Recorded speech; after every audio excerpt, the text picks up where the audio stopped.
observadores, bem-vindos a mais um episódio do Observa Aí, o podcast semanal do Observatório Nacional de Segurança Viária. Eu sou Rodrigo Ribeiro, Head de Comunicação e Marketing aqui do Observatório. Eu sou Paulo Guimarães, CEO do Observatório.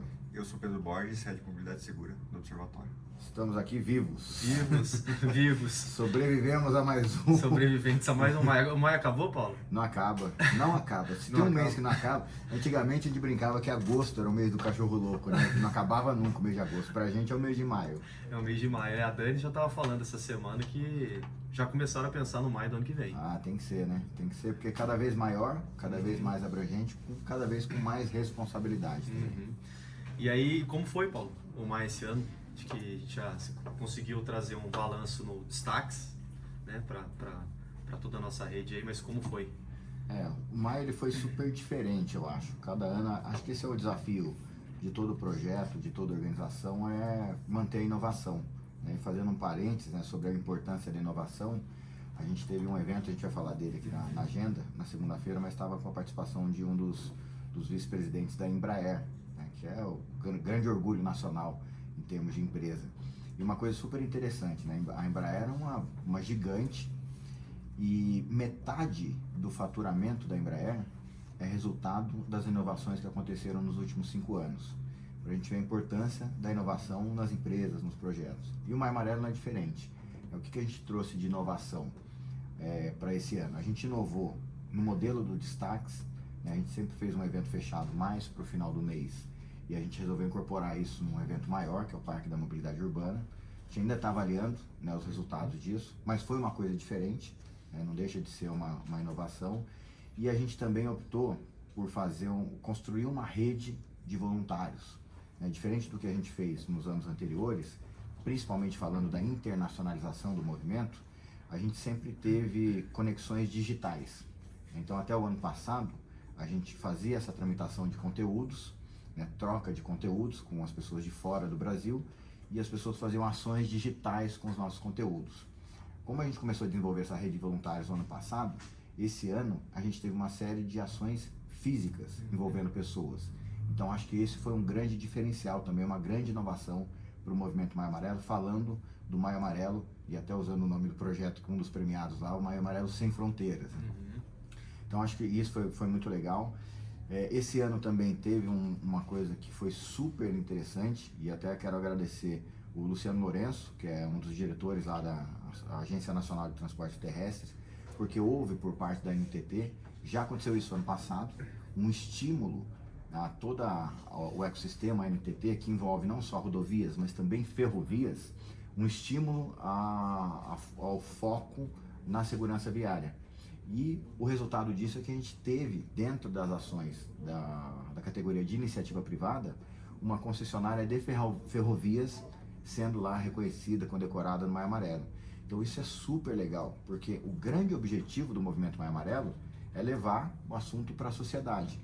E a gente conseguiu, nesses 11 anos, sair da esfera do poder público, trazer a iniciativa privada e a sociedade civil, e agora dentro dessas outras esferas da sociedade, essas ramificações para outros setores, né? Então, ter uma concessionária de ferrovia fazendo ações em prol da segurança rodoviária, porque tem conexões com a ferrovia, foi também, acho que, um grande diferencial. E, em termos de resultado, né, o movimento, em alguns indicadores, dobrou de tamanho. Então, a gente teve um retorno de mídia muito maior do que do ano passado. A gente teve um retorno de mídia, o que é o retorno de mídia? Mídia espontânea. É toda vez que a imprensa, que os meios de comunicação falam do assunto de forma não paga, de forma espontânea. Então, é diferente de quando a gente contrata uma campanha e paga para ter um espaço de mídia. O ano passado a gente teve 209 milhões de reais de retorno de mídia. Esse ano a gente teve mais de 350 milhões de reais de retorno de mídia. É um dinheiro que não vem para a gente, infelizmente, mas é uma métrica para saber o tanto que isso chegou nas pessoas, o tanto que a mensagem chegou nas pessoas. Quantidade de ações, também batemos recordes, né, entre as ações que foram capturadas pela nossa ferramenta, né, que foram inseridas de forma voluntária pelas pessoas na ferramenta, e as outras ferramentas de monitoramento que a gente usou, clipagem, enfim, as indicações, a gente totalizou mais de 16 mil ações que foram monitoradas, E eu falei lá no evento, isso dá uma dor no coração, porque tem que escolher 30, né, de 16 mil apontamentos. Então, isso também foi uma vitória super interessante. E a rede de voluntários, de representantes do movimento. O ano passado a gente teve alguma coisa entre 150 e 160, esse ano foram 247, se não me engano, representantes do movimento, já incluindo aí os representantes internacionais. Então foi muito legal e é por isso que a gente já começou a olhar para o ano que vem, porque aumentou a régua, né? Aumentou a nossa responsabilidade e a gente cada ano quer fazer melhor e mais abrangente. Então já começamos a imaginar o que a gente pode fazer de diferente para melhorar o movimento ano que vem. Eu acho que no Destaques ficou bem claro isso, né, Paulo? Nos reconhecimentos ali para algumas ações, foi de fato de norte a sul ali do Brasil e ações também que ultrapassaram fronteiras, né? Você disse já que foi da Bolívia com Mato... Qual foi? Corumbá teve... Não, o nome da... Maio Amarelo Sem Fronteiras. Maio Amarelo Sem Fronteiras. O Onda Amarela, que foi da Liga de Traumas da Unicamp, que foi na Europa toda. Então acho que isso ficou, pelo menos para quem acompanhou. Quem ainda não acompanhou, a gente já tem uma página lá com os vencedores ali, dá para todo mundo dar uma olhada. A gente está atualizando a página ainda com vídeos, com outros conteúdos, com outras mídias ali. Mas ali ficou bem claro que de fato contemplou ali, a gente conseguiu reconhecer ações do Brasil todo e ações de fora também.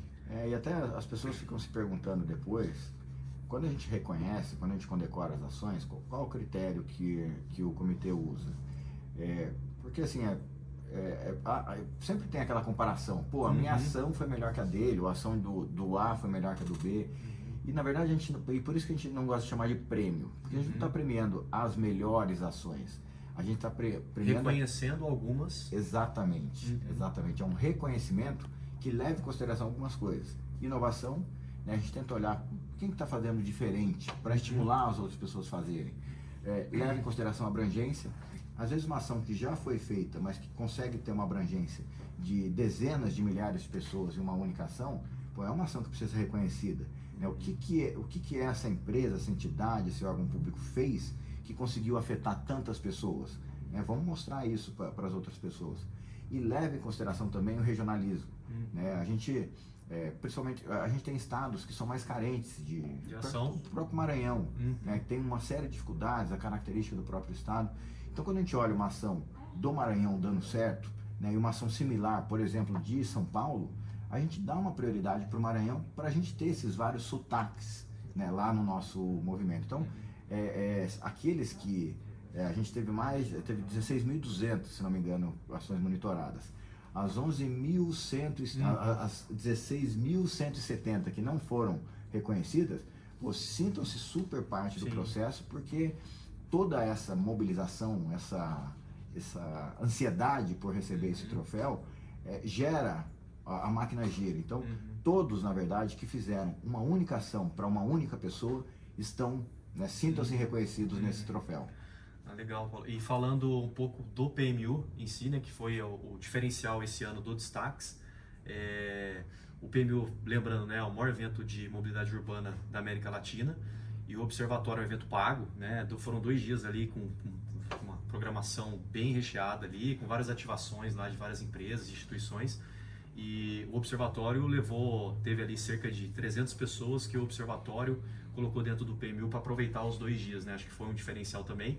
E o Paulo e o Pedro participaram vocês dois participaram lá o Paulo de vários painéis, foi mediador, foi palestrante mesmo, né? E o Pedro também foi um dos convidados ali para palestrar, né? Queria que vocês falassem um pouquinho ali como é que foi a participação de vocês dois ali. A gente, como parceiro estratégico, a gente teve uma responsabilidade com o evento, não só por entregar a finalização do evento com o nosso evento Destaques Maio Amarelo, mas participar da construção do PMU de uma forma geral. A gente tinha uma trilha e o PMU, né, o Parque da Mobilidade Urbana, nesta edição ele contou com 5 palcos simultâneos.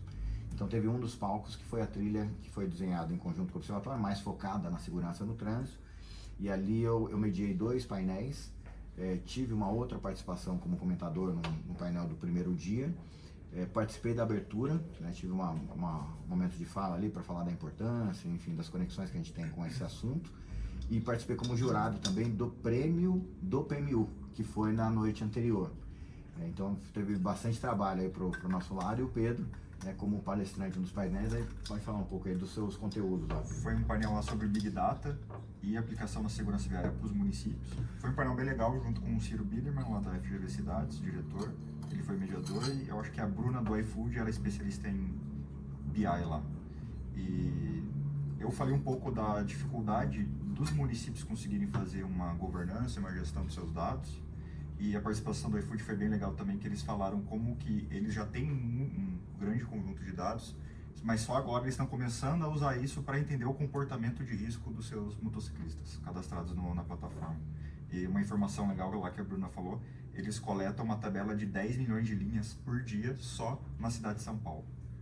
Só na cidade de São Paulo? Só na cidade de São Paulo, para fazer análise desses motociclistas que estão trabalhando nesse território. Então, mostrando a importância aí de você ter tecnologia. É música para seus ouvidos, né, Pedro? Imagina, você consegue abrir no teu... Imagina, você consegue abrir no teu Excel 10 milhões de linhas? Não tem como, então... Cara, eu lembro até que no seu painel você comentou lá, né, com o Ciro, que tem municípios super pequenos aí do país que o controle dos caras lá de dados é uma planilha do Excel. Exatamente. Se alguém perde essa planilha, acabou. Sem backup, sem nada. Não tem nada. E acho que um volume desse não consegue tratar no Excel, mas... Não. É por isso que você ter data lake, é por isso que esse trabalho de back-office que a gente tem que fazer. Tem que fazer. E também lembrando que a Dani participou de um painel, Dani Borjão. Teve a Dani Mediou, também. Ela mediou um painel sobre, eu acho que educação. Educação, isso mesmo. Foi legal também. É verdade, bem lembrado. Estávamos super presentes lá. É. E tivemos meia hora de transição, né? Entre tirar o uniforme de participante e colocar o uniforme de executor ali do... Colocar o paletó, né, Val? Colocar o paletó. Literalmente foi isso, né, Val? O meu painel foi o último, então eu já estava de paletó. Já estava de paletó. E é Legal. interessante, a gente teve lá, em um determinado momento do evento, 700 pessoas simultâneas lá no evento. E lá é um galpão gigantesco, se não me engano, são 9 mil metros quadrados de área de evento lá. Então, assim, dependendo do horário, da onde estava ali, parecia que era um evento vazio, mas tinham 700 pessoas lá dentro, porque a gente tinha os cinco palcos, né?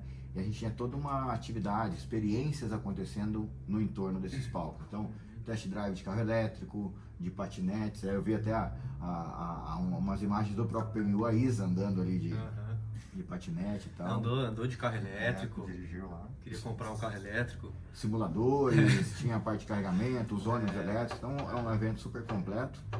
A iFood estava lá com o simulador de moto de novo, o pessoal da CPTM estava com o simulador que eu queria, não consegui. Tava com de metrô, de trem, metrô, foi bem legal. E o Sérgio Senati estava lá também com o caminhãozinho deles. Então, foi um evento super interessante. É realmente um parque de diversões da mobilidade urbana. Verdade, bem resumido. Sugere lá esse slogan aí. Pô. Mas eu acho que chama parque por causa disso mesmo. Por conta disso? Porque envolve várias atividades de experiência. Legal. Bom, virar a chave um pouco aqui, sair do Maio Amarelo Destaques por enquanto. Abrimos mais uma turma. Turma 12 aí para observadores certificados. Paulo, as inscrições estão até agora o fim do mês. Então os interessados, os interessados podem acessar o site do observatório, lá tem todas as informações. E ali logo na home do site já tem um banner lá das inscrições. E quem pode participar, Paulo, quem pode ser observador certificado? Tem alguns critérios, né, que não é para qualquer um.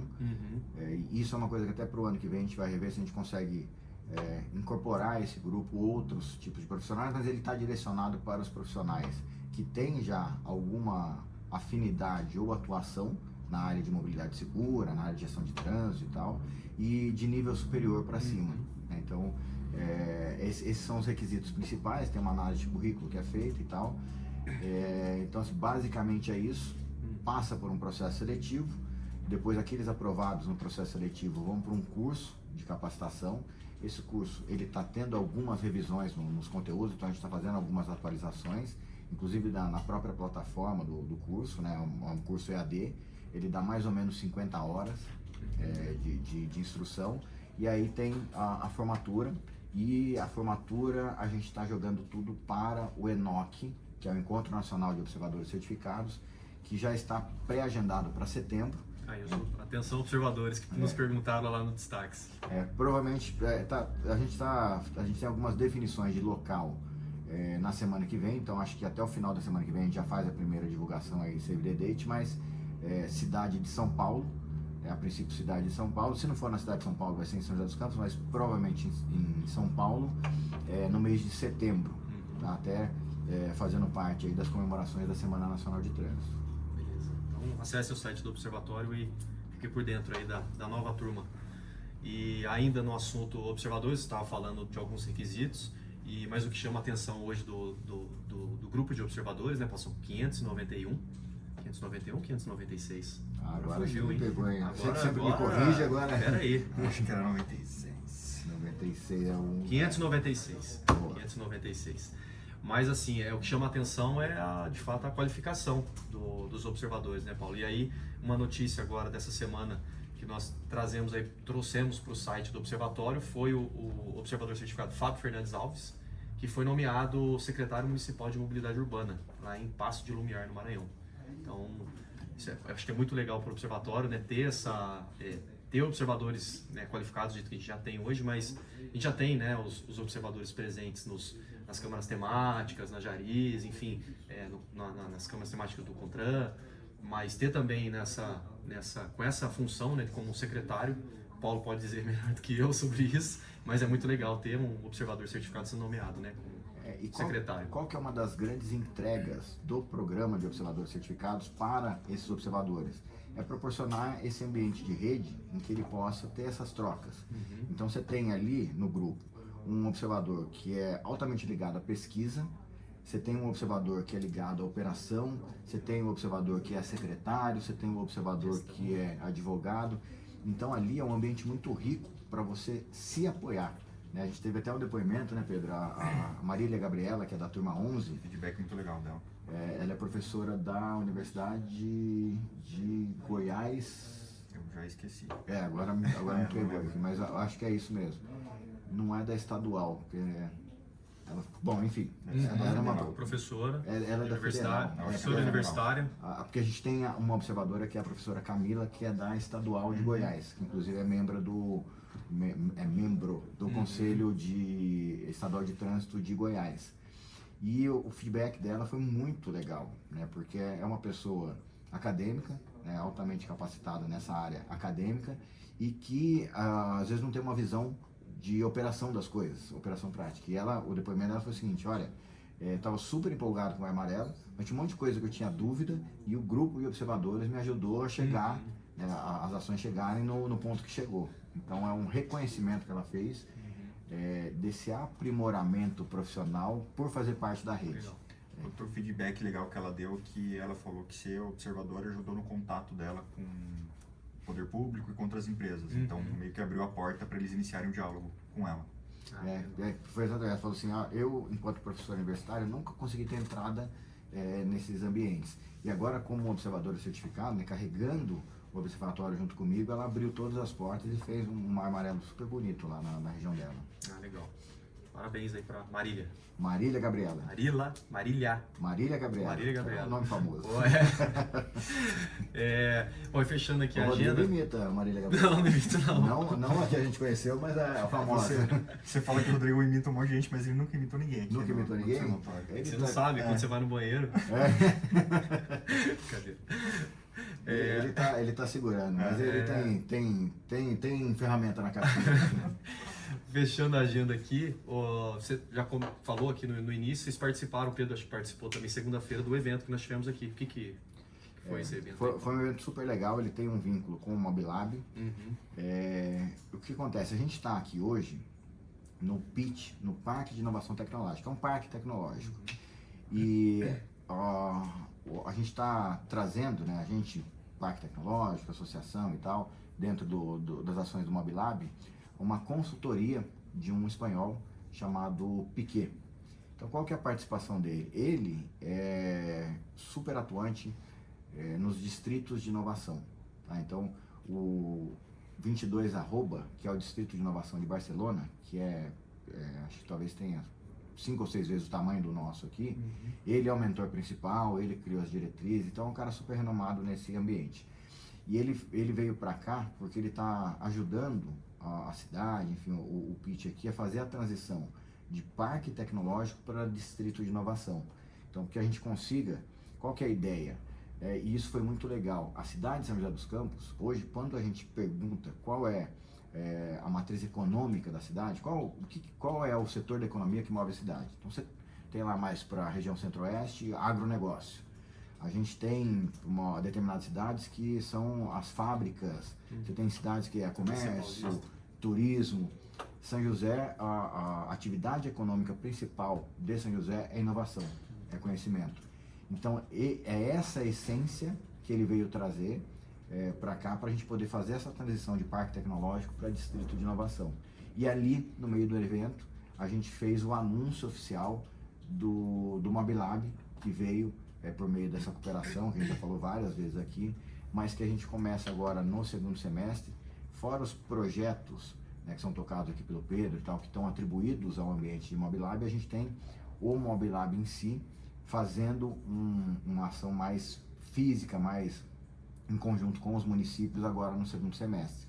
Então a gente deve lançar um desafio em conjunto com alguns municípios para a gente desenvolver 2 projetos, um na área de transporte público, na área de gestão de trânsito, se apropriando desse ambiente de inovação e criando esse fluxo entre você capturar a necessidade social a partir de uma dor do poder público, de uma prestação de serviço que vai para a população, trazer isso para o ambiente de inovação, onde a gente tem a academia, as empresas, startups e os órgãos de fomento, olhando para essa solução, para poder entregar isso depois em forma de negócio, né? Porque tudo que a gente desenvolver agora de inovação é uma inovação aberta, e isso possibilita depois as empresas desenvolverem soluções de negócio para poder atender, enfim, as expectativas do mercado.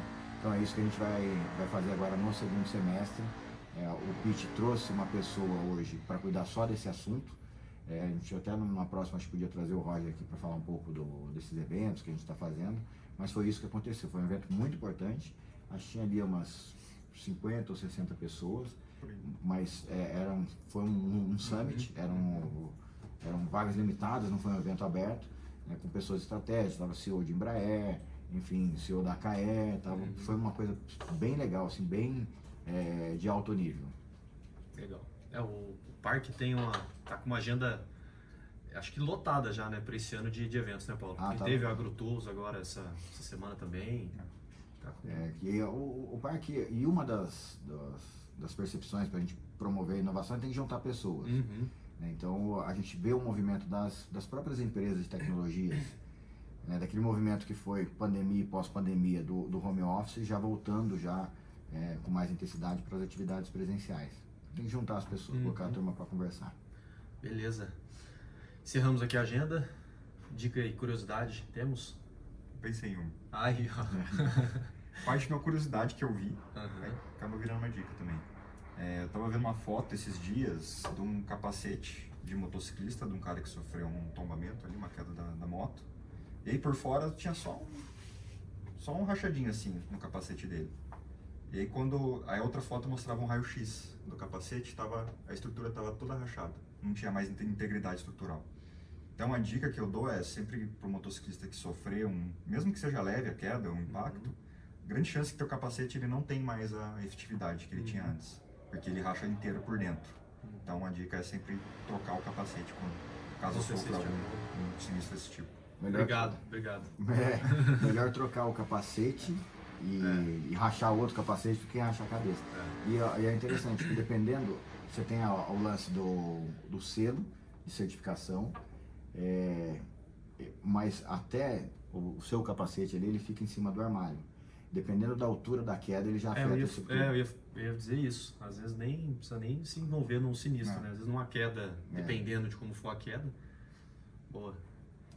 Curiosidade, Paulo. E a curiosidade, né? Eu tenho notado, a gente viajou muito aí nos últimos tempos, e muitas vezes a gente passa por um congestionamento, trânsito parado e tal, e daqui a pouco a gente passa pelo lugar e não tinha nada.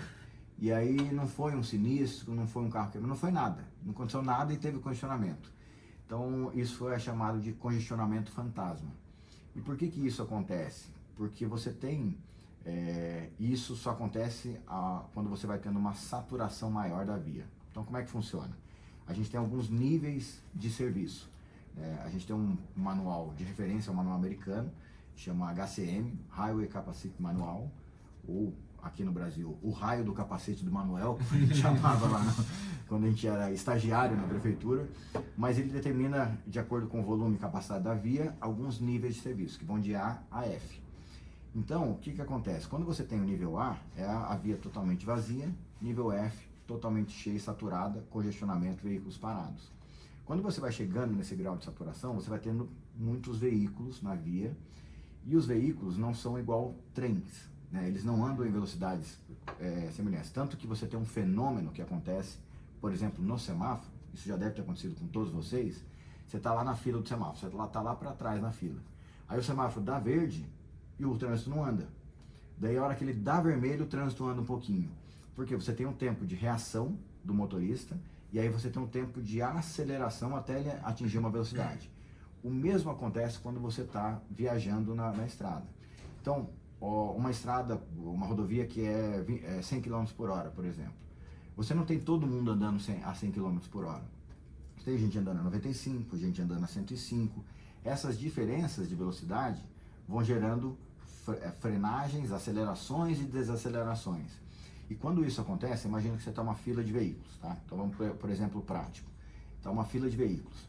Alguém se assusta ou chega numa subida, não reduz marcha, então por algum motivo ele modifica aquela velocidade. Então o veículo que está atrás, então você tem um veículo na frente, o veículo que está na frente ele reduz a velocidade, o veículo que está atrás demora para perceber isso. Então ele reduziu de 100 para 95 km por hora, por exemplo. A redução desse segundo veículo vai ser maior, porque elas não aconteceram ao mesmo tempo. Então esse aqui freia, esse aqui está vindo com mais velocidade, precisa frear mais que o primeiro, e isso se transforma num fenômeno chamado shockwave, é uma onda de choque que vai replicando para os veículos que vão vindo atrás. Então o primeiro freia, o segundo freia mais forte, o terceiro mais forte, e aí vai parando. E tem alguns vídeos de simulação que são muito interessantes que mostram isso. Então, quando você passar por algum local que estava congestionado e aparentemente não teve motivo nenhum, o motivo foi esse. A diferença de velocidades, acelerações e desacelerações daquela fila de veículos. Aí a gente que pega a Dutra todo dia, essa semana eu passei por isso. Tava parado um trecho, beleza, de moto, aí peguei e falei, o que aconteceu? Não tinha nada, nem na pista, porque às vezes tem, né, na pista contrária, e o pessoal parando curioso, mas não tinha absolutamente nada. Vindo para cá, pro observatório, do sentido sul, para cá, acontece muito isso próximo ali a Via Cambuí. Por quê? A gente tem a Dutra nesse trecho com 2 faixas, então você acaba de ter acessos ali de viadutos, né, alças de viadutos, então você tem mais volume de veículo entrando, e aí você tem essas 2 faixas que chegam numa subida, né, então é um aclive. Então o que geralmente acontece? Os caminhões que ficam na faixa da direita vão perdendo velocidade, os veículos, né, vão freando, um vai freando, aí dá essa onda de choque. Então, desse ponto para trás fica congestionado. Você passa por ali, o trânsito flui. Então, é exatamente esse efeito do congestionamento fantasma. Beleza. Algo mais, Paulo? Acho que não. Semana que vem, a gente agora tem toda uma reorganização que a gente faz agora, depois do Maio Amarelo, enfim, as avaliações e tal. Mas tem um evento que a gente vai participar na segunda-feira, que é um evento super legal. Eu vou lá com a equipe do PIT no Cubo, né, que é um ambiente de inovação lá de São Paulo, no Itaú. A gente vai lá conhecer como é que funcionam os processos e tal. Então acho que para a semana que vem, eu acho que esse é o evento principal. Eu participo também na quarta-feira lá em São Paulo da assembleia da ABTrans, que é a Associação Brasileira de Empresas de Engenharia de Trânsito. É uma parceira nossa, então a gente vai lá conversar um pouco, né, fazer uma atualização de contatos com o mercado. Eles estão super interessados no ambiente do Mobilab aqui também, de se aproveitar desse distrito de inovação para a gente fazer um showroom vivo. Então essa é uma das coisas que eu estou tratando lá com eles, a gente trazer para cá tecnologias inovadoras, coisas relacionadas à segurança no trânsito que as pessoas possam visitar, né? Não só ver apresentações de PowerPoint. Uma das tratativas que eu estou fazendo lá, as missões aí para a semana que vem. Quinta-feira você está aqui então? Quinta-feira eu tô aqui, terça eu tô aqui também. Aí a gente grava e aí você conta, você traz verdade. aí você traz como é que foi toda essa agenda aí em São Paulo. É isso aí. Beleza. Então esse foi mais um episódio do Observa aí. Gostaria de agradecer a toda a nossa rede, né, os mantenedores do Observatório, a CNT, CS, Senat, Tele. Já foi. Está com a tela atualizada aí? Tô, aqui tá. CNT, CS, Senat, Tele, Sistema Transporte, a GoPlus, a Gringo, IBP, iFood, Uber, Veloy. Aos 596 observadores certificados, a todas as empresas, prefeituras, entidades Laço Amarelo, aos que aderiram ao Educa e a todas as instituições que mantêm cooperações técnicas aqui com o Observatório. Valeu, pessoal, até o próximo episódio. Valeu, pessoal, até a próxima. Galera, até o próximo.